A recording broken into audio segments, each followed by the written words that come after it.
bienvenue dans cette nouvelle vidéo. Aujourd'hui, je vous emmène à Gand, une ville pleine de charme. Installez-vous confortablement et profitez de cette belle promenade guidée en bateau. N'oubliez pas de vous abonner à la chaîne et de partager la vidéo si elle vous plaît. Votre soutien m'encourage à créer encore plus de contenu. Merci et bonne visite.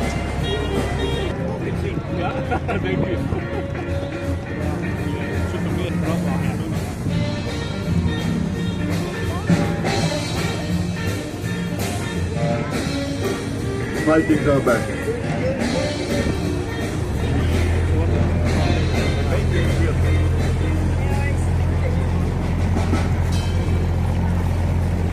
So, a little less noise.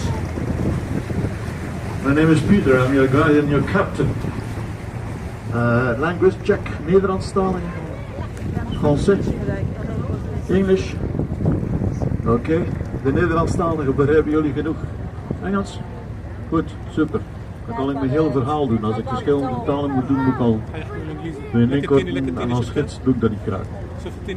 Dat is gelijk een kok die geen geld is in het mens.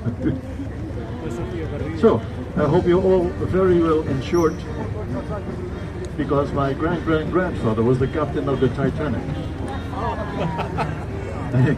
And you know what happened there. But we have no icebergs here, so everything is okay. You're in Ghent, you think. You're in Ganda. The original name was Ganda, it comes from the Celtic language. And it means the flowing together of two rivers. We have the Leia and the Skell. If you would take a helicopter and fly above, you would see that the two rivers are all around Ghent. And that Ghent, in fact, is an island. And in the 12th century, around Ghent, there were 12 locks to protect the inner city. Because I speak about the Celts, but the Vikings were here, the Normans were here, the Germans were here, Napoleon was here, the Spain were here. So we had a lot of invaders, so we had to protect our inner city. And because if you were in the power of Ghent, you were very powerful. And after Paris, we were the second harbor, the richest and biggest second harbor in the 12th century. So we had to protect the inner city. We will come here in the center, but I'm sorry, of the houses on the left side you will not see much because they're a podium, they're the festivities for 10 days. 24 on 24, 1,700,000 people come in those 10 days. And here it's still silent, but in the afternoon with all the music, for us it's impossible to play.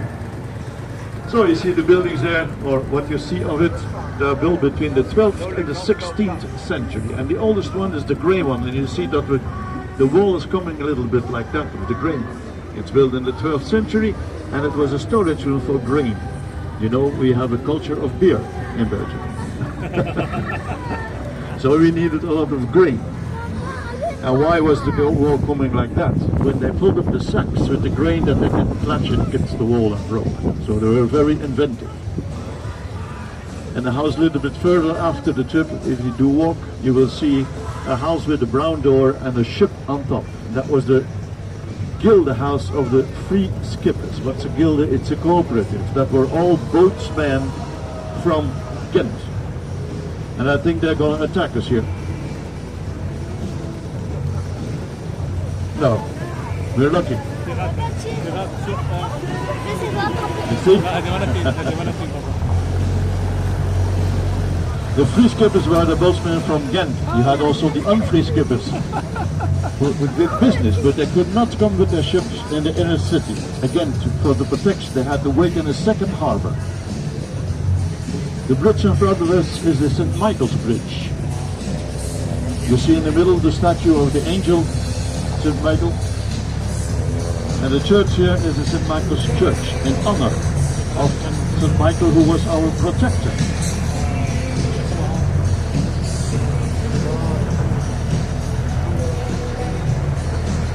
The building here in the corner was the old post office until 1910. They renewed it for the World Exposition of 1913. And here on the left again, you cannot see everything. St. Nicholas Church, 12th century. The middle one is a belfry, it was a watchtower. with dragon on top. It's not a chicken, it's a dragon. It weighs 400 kilos and is made of copper. And the last building is the Sembevo Cathedral. If you have time, please visit it, because there you can see the world famous painting of the Van Eyck brothers, the Mystic Lamp. It's very nice to see. And it was stolen twice. In the Second World War, the Germans stole a lot of art. And George Clooney made a movie about it. The Monuments Man. Someone saw it? No? Okay. It's based on real events. It was a group of soldiers who had to re-find the art that was stolen. And that was the promotion for the movie. You see, on the bottom you see a little piece of the painting of the Mystic Lamp. George Clooney was also the director of the movie, and he came here with his crew to shoot the shot you see in the movie, how they stole the painting. And the first time that they showed the movie, George Clooney was also here, and a lot of ladies. And not for the coffee.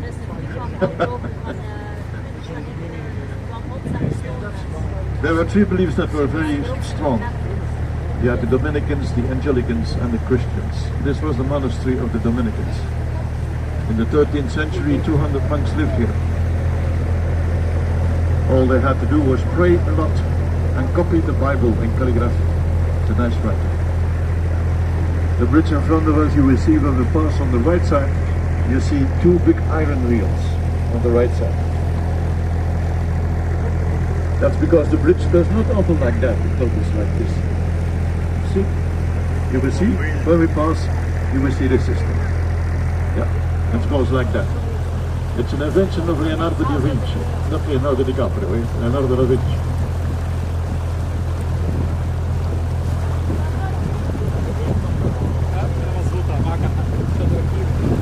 See the system goes like.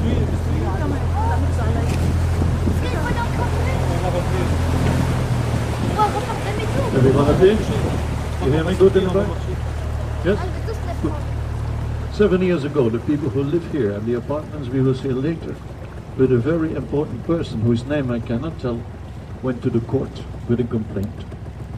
They said that the boat industry, with the microphones and the engines, too much noise pollution. They won. There are two parts on the trip where I cannot guide with the microphone, otherwise I have to pay 200 euros. And I can tell you, there are some people who are very bored and who are sitting the whole day with the camera after the windows until one of us takes his microphone and take the pictures. You know. So if I don't speak, it's not that I do not want to guide, it's that I can't. But we have 50 minutes, you will hear the whole story, no problem.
I will explain the boat when we come back.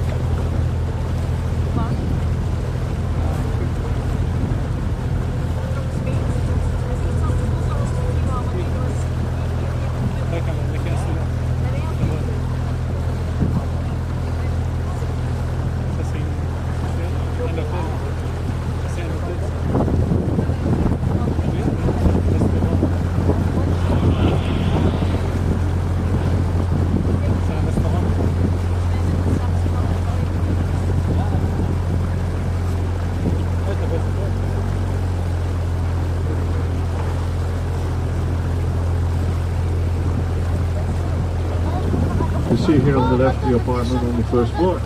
You see a statue of a naked lady. I'm a happy man. Every day I see a naked lady. But she wants to jump into the water, and why is that?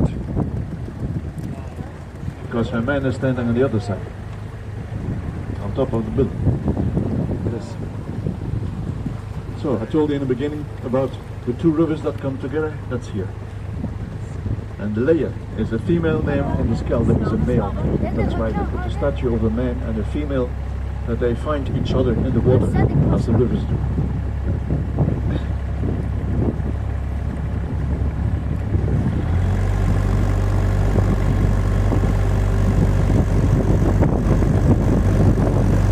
The bridge in front of us is a design of Mr. Van Eiffel, who made the Eiffel Tower in Paris.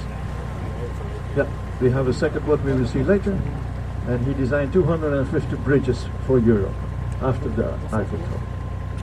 The walking path you see here went, not anymore, but went all around Ghent, because of course in the 13th century the boats didn't have engines, so they had to be pulled. So the horses walked, and they pulled the boats all around Ghent. The bridge in front of us is 45, you see that? That's because we are at the backside of the theater, and when there are performances, sometimes goods have to come for the performance. And there are trucks of 21 tons that are standing on that bridge. That's why they fortified it, to be sure that the bridge doesn't collapse.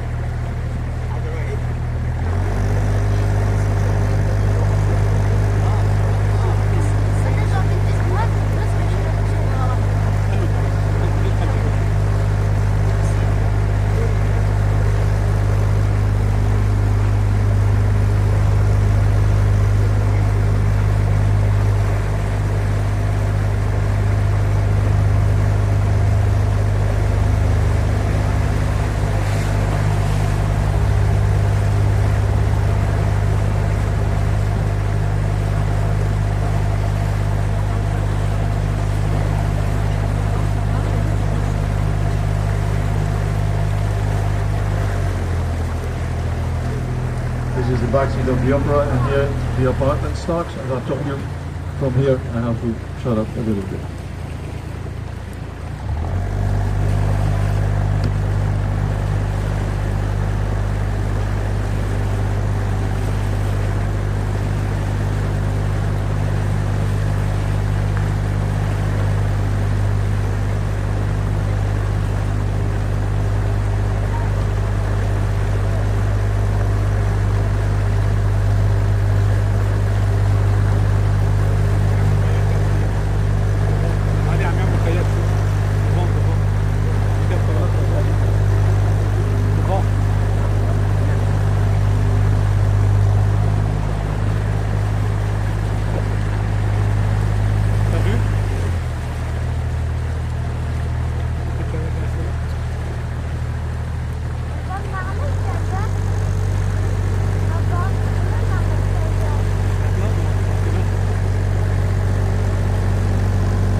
In front of us, the second bridge of Mr. Van Eyck.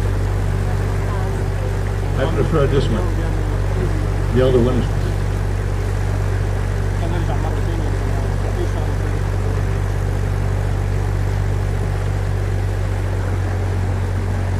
And when you walk around in Ghent, everywhere you will see graffiti. We are a city of graffiti. We even have a graffiti street. It's a whole street full of graffiti. It's not far from the boats.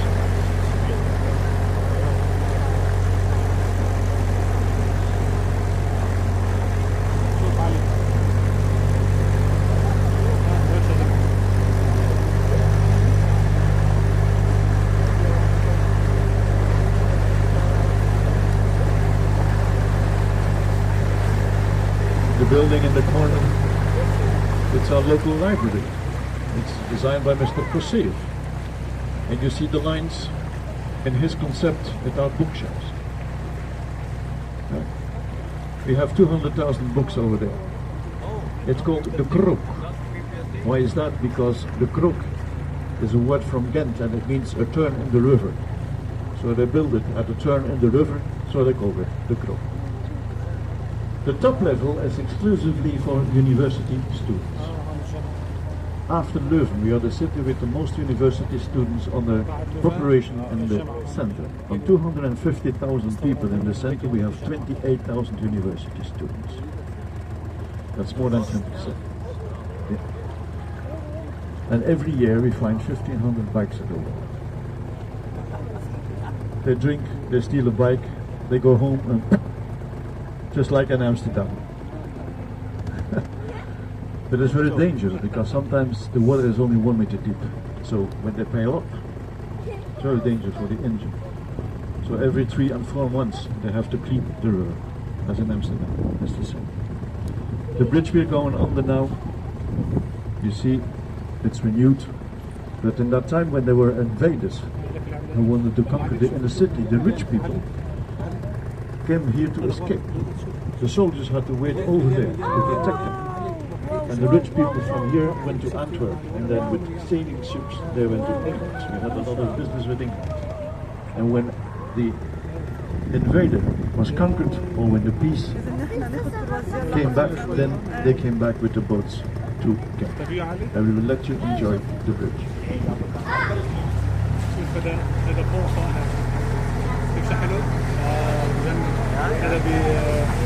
بروج وفيد الجسر هيك حلو كده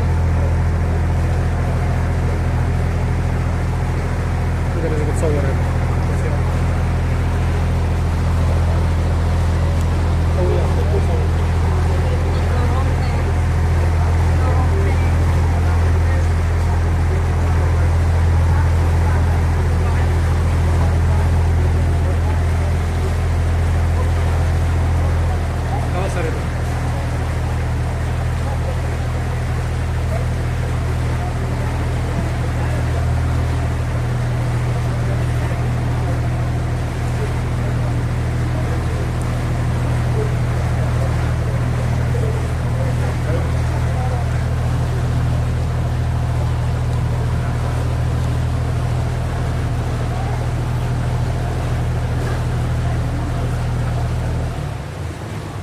There on the left side you see the Devil's Castle. Not that the devil lived in it, it's not even a prison. But in the 13th century it was a hospital for mentally ill people. And when you were mentally ill in the 13th century they believed you were possessed by the devil. That's why they call it the Devil's Castle. And at the bottom you see that was for the people who were mentally ill and dangerous, so they didn't escape. As you see, they're busy with the renewals. A rich family from Ghent bought the castle, and they're probably going to make it a 5-star hotel.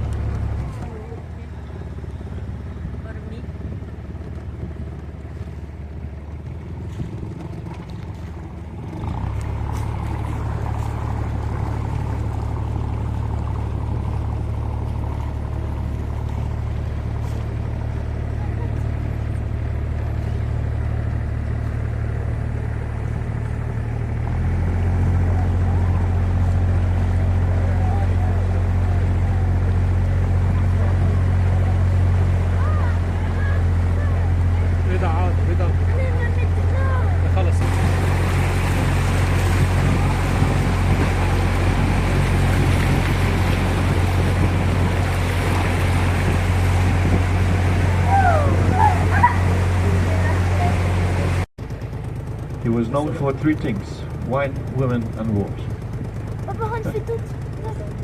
He had 35 children. No, there must be more. And not with the same woman. In 1540, every year at the last day of the festivities we have the parade of the no-two carriers. Not everyone can walk in that. You have to be for 10 generations from here. Yes. Last year there were 687 people in the parade. Yeah.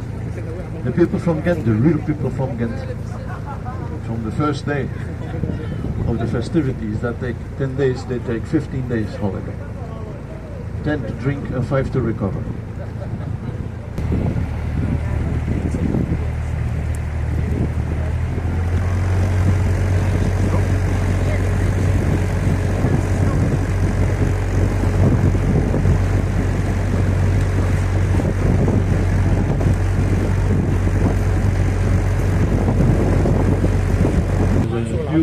Of justice out of the city, because there's a political party who's very green and very in favor of the climate, of course, and they want lesser class in the city.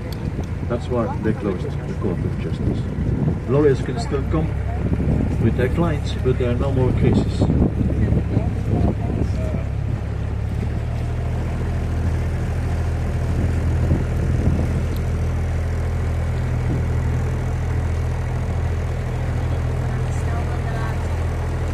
Just the port. They're all private ports.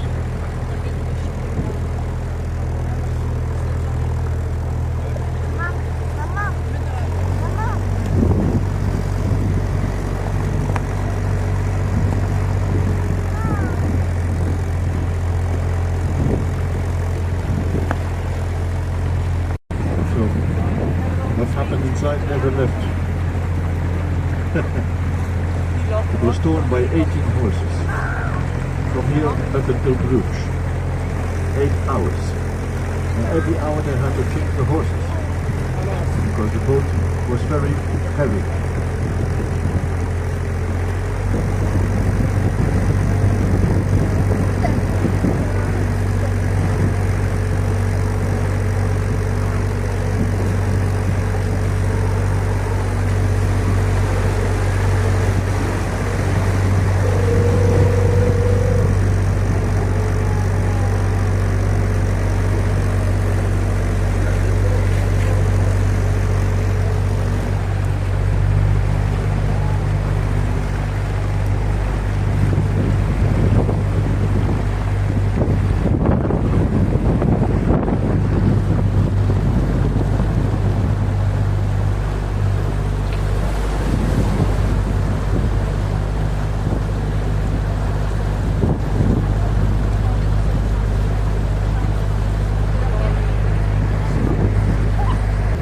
Living together, one small problem.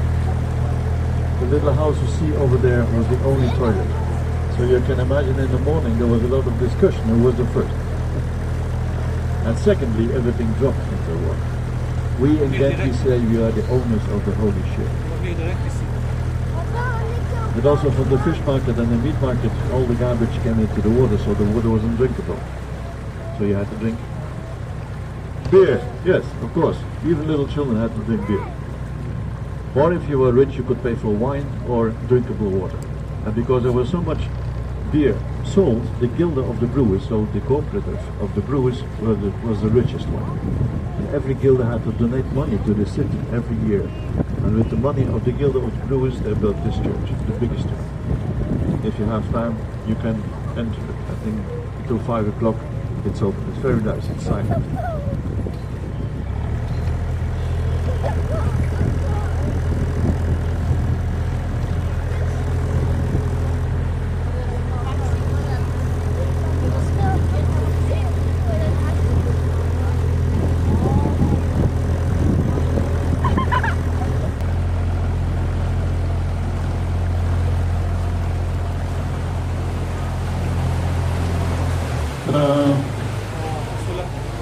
The castle of the counts. Built in the 9th century originally in wood, all the houses, as in London, were built in wood. But on the pressure of Philip van den Elzas, who was a knight and who did a lot of crusades, he saw this castle in Syria. And he forced the city to rebuild the castle in stone, because a castle in stone is much more defendable, of course, than a castle in wood. It's a museum, you can visit it. It was also a prison, so if you go to a museum, there's a chamber with torture equipment.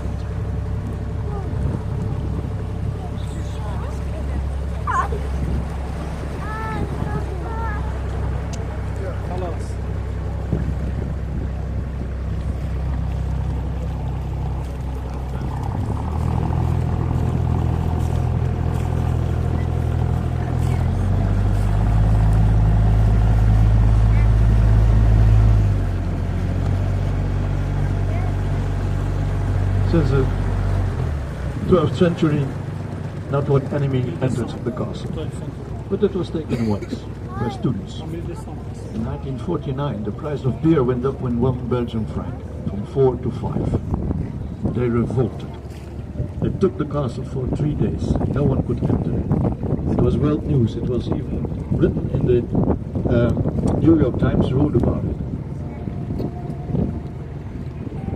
After 3 days they came out because they ran out of beer. Every year in November there's one day the students, university students, can live a party in the garden of the castle.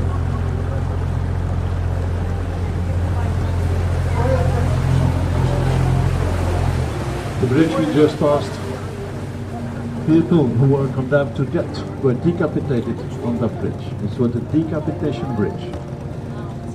In France it was with the guillotine, here it was with an axe.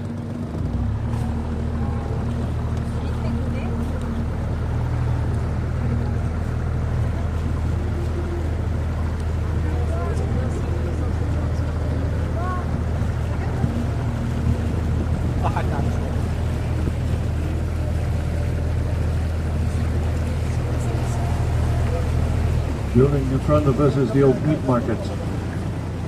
Normally you can buy local meat products, but as you see it, they're busy with renewing it. You cannot enter it, of course. They say it's going to take 4 years, knowing Belgium, it's going to be 6.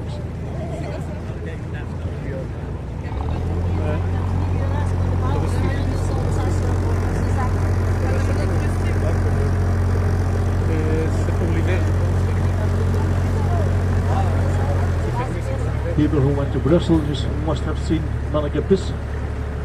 You know about Manneke Pis in Belgium? Oh, okay. Do you know we also have a Manneke Pis? And we have a Manneke Pis. I will show you.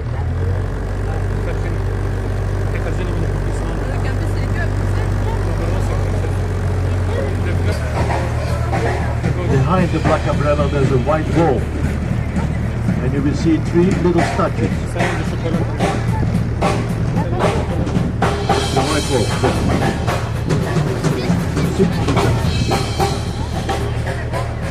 That's our Manneke Pis. He's called Nestor. He has 2 girlfriends, Lena and Luna.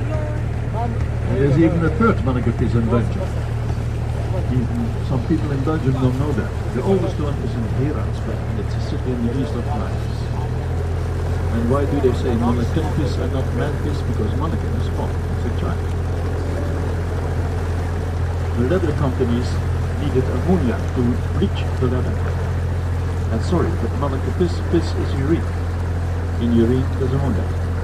And in the urine of children there's more ammonia than in elderly people. So there are companies who bought the urine of the children to sell it to the leather companies to bleach the leather. Sometimes they try to cheat. What's more? Belgium now? So, how could they be sure that the urine was pure? There was a urine taster. Good. So, if you think you have a lousy job, think about the urine taster.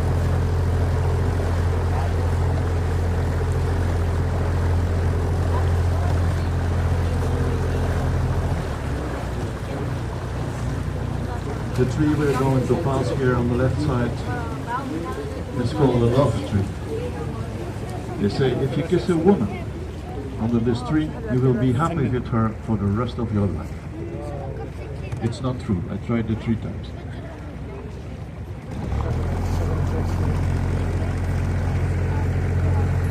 Here we are the north part of the city.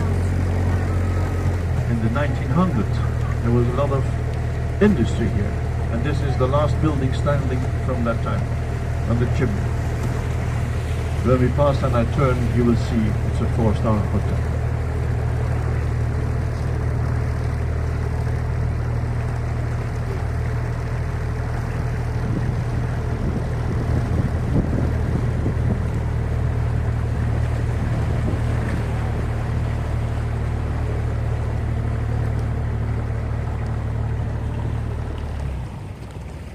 So So he went 10 times to Manchester, and every time he stole a piece of a machine. It was a first spy, even before James Bond. And after 10 times, one of his colleagues, who was also a spy, he said, "Leave them, watch out, they know about you. They're gonna hang you as a spy." But he had enough parts, he was intelligent, he built one machine, it worked, he copied it and sold it all over Europe, and he became the second richest man from Ghent, leaving bonds.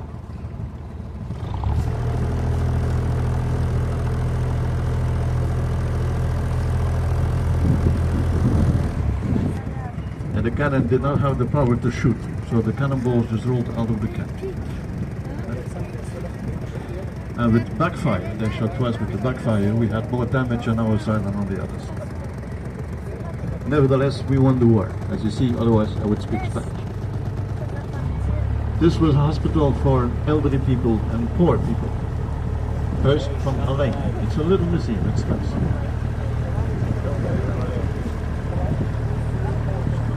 And the building you see with the blue windows, until 1865 there was a crane standing over there. That was the gilde house of the wine merchants. So the crane was used to take the barrels from the boats and put them on the quay. When we arrive at our departure point, you are at het bierhuis, the beer house. You can taste 160 different kinds of beer. We have more in Belgium, but I think for one day that's enough. 160. And next to that you have the druppelkot. What's a druppelkot? It's a Geneva. It's a liquor of 40 degrees. Oh. It's nice weather. You can enjoy the city. I say thank you very much and see you next time. Bye bye.